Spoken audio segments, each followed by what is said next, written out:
थोड़े कष्ट और दर्द तो ज़रूरी है ज़िंदगी में। थोड़े कष्ट और दर्द तो ज़रूरी है ज़िंदगी में, क्योंकि कष्टों से ही अनुभव मिलता है और दर्द से सीख मिलती है।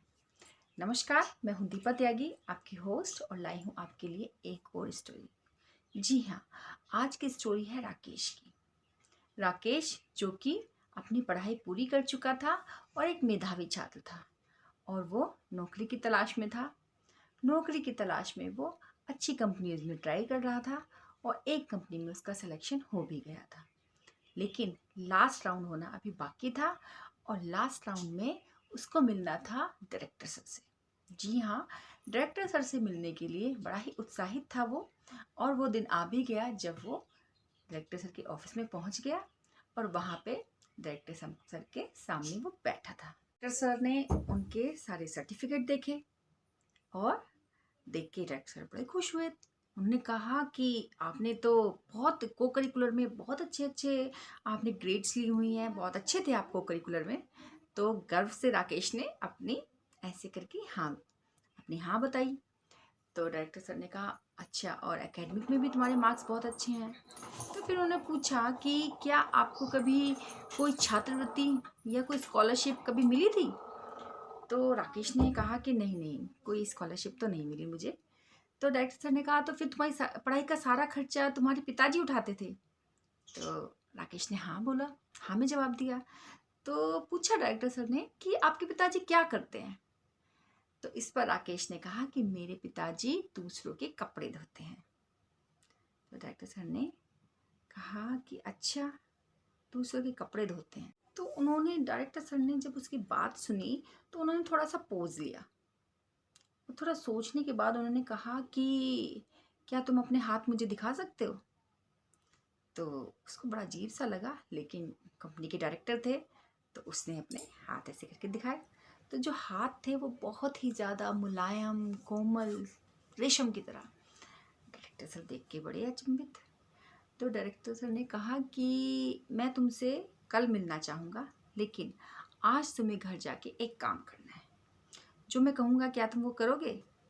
तो राकेश ने तो उत्साहित हो गया वो तो बहुत, और उसने कहा हाँ हाँ ज़रूर करूँगा। भाई, कंपनी के डायरेक्टर हैं, कल बुला रहे हैं मिलने के लिए, यानी कि नौकरी तो पक्की ही है, और जो कहेंगे तो वो तो मैं करूँगा ही करूँगा। तो डायरेक्टर सर ने कहा कि घर जाके अपने पिताजी के हाथ धुलवाने हैं आपने।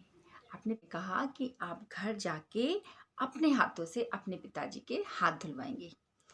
तो बड़ा ही अचंभा सा हुआ राकेश को कि ऐसा क्यों कह रहे हैं।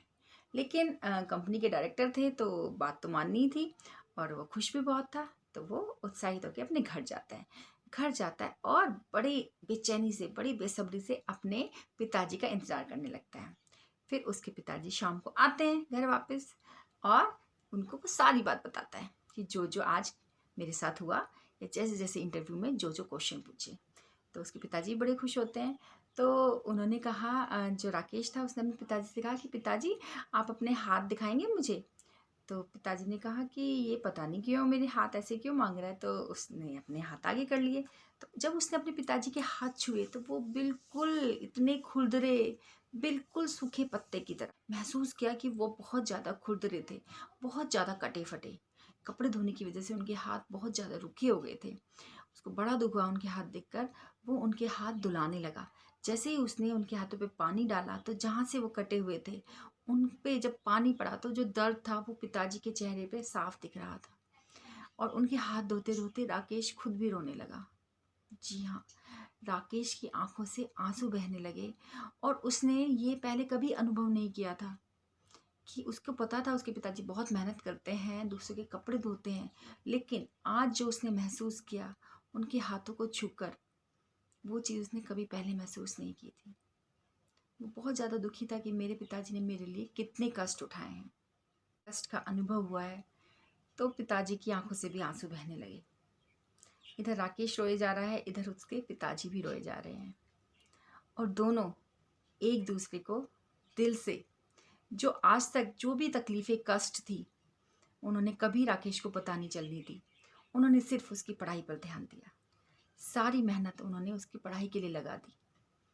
ये जानकर राकेश बहुत ज़्यादा दुखी था और आज उसने सारे कपड़े खुद धोए। उसके पिताजी ने बहुत मना किया। उसने कभी अपने बेटे से कभी कपड़े नहीं धुलवाए थे, लेकिन आज राकेश ने एक ना सुनी और सारे कपड़े खुद धोए और फिर बाद में अपने पिताजी को अपने हाथों से खाना भी खिलाया। जब अपने माता पिता का कष्ट एक बच्चे को दिल से महसूस होता है तो उस वक्त क्या फीलिंग आती है, वही फीलिंग आ रही थी राकेश के मन में। अगले दिन राकेश चला गया ऑफिस। जी हाँ, डायरेक्टर सर के पास जाता है तो डायरेक्टर सर उससे पूछते हैं, कैसा रहा कल का दिन, क्या अपना एक्सपीरियंस मेरे साथ शेयर करना चाहोगे? तो राकेश ने कहा, जी हाँ ज़रूर। मैंने अपने पिताजी के साथ इतने साल बिताए और मुझे पता भी था कि मेरे पिताजी मेरे लिए बहुत मेहनत करते हैं, लेकिन जो कल मैंने महसूस किया वो मैंने आज तक कभी महसूस नहीं किया। मैंने उनका दर्द, मैंने उनकी तकलीफ़ें जो उन्होंने मेरे लिए उठाई हैं, वो मैंने कल दिल से महसूस की। आंखों में नमी लेकर राकेश ने डायरेक्टर सर से कहा कि सर, कल का दिन तो बहुत ख़ास था मेरे लिए। कल के दिन में जो मैंने महसूस किया मैंने कभी महसूस नहीं किया। ये तो मैं जानता था कि मेरे पिताजी बहुत मेहनत करते हैं, लेकिन वो इतनी मेहनत करते हैं ये तो मैं कल ही जान पाया। मुझे पता था कि जो वो काम करते हैं उसमें बहुत कष्ट होता है, लेकिन जब मैंने कल उस काम को खुद किया तो वो काम कितना कठिन है ये मुझे सही में पता लगा। और रिश्तों की कद्र जो मैंने पहले कभी नहीं महसूस की थी वो मैंने कल महसूस की। और मैं दिल से धन्यवाद करता हूँ अपने पिताजी का, जिन्होंने इतने कष्टों से मुझे पढ़ाया लिखाया और मुझे इस काबिल बनाया। तो सही में ग्रेट अपॉर्चुनिटी जो मुझे आज मिली है वो उन्हीं की बदौलत है कि उन्होंने मेरे लिए इतने कष्ट सहे हैं। डायरेक्टर सर ने कहा, बस यही तो चाहिए था मुझे अपने मैनेजर में। जी हाँ, ऐसा मैनेजर जो दूसरों की कद्र कर पाए, दूसरों की मेहनत का सराहना कर पाए, उनको महसूस कर पाए कि वो कितनी मेहनत करते हैं, ना कि बस बिजनेस के लिए दूसरों से जुड़े। उनके साथ एक आत्मीयता रखे, दिल से महसूस करे कि वो जो काम कर रहे हैं उनकी सराहना करें। ऐसा मैनेजर मुझे चाहिए था और अब तुम इसके लिए परफेक्टली सुटेबल हो, परफेक्ट हो। और ये रहा तुम्हारा ज्वाइनिंग लेटर, मुबारक हो, तुम हमारी कंपनी में एज अ मैनेजर अपॉइंट हुए हो। ये सुनकर तो राकेश की खुशी का ठिकाना नहीं रहा। राकेश ने सच में ज़िंदगी का सबसे बड़ा सबक सीखा था और हमें भी अपने बच्चों को ये सबक सिखाना चाहिए कि कोई भी चीज़ जो हम उन्हें दे रहे हैं, उनको कितने कष्टों से हम उन तक पहुंचा रहे हैं, ये चीज़ हमें उन्हें बताना बहुत ज़रूरी है।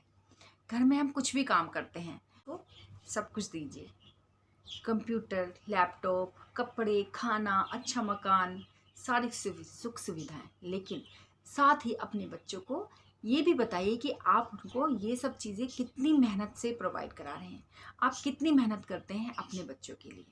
जब आप घर में कोई भी काम कर रहे हो, बर्तन साफ कर रहे हो, तो क्यों ना अपने बच्चों को अपने साथ इन्वॉल्व करें, उनको भी पता चले उस काम को करने में कितना कष्ट है। जब उनको पता चलेगा तभी वो दूसरों के कामों की कदर कर पाएंगे।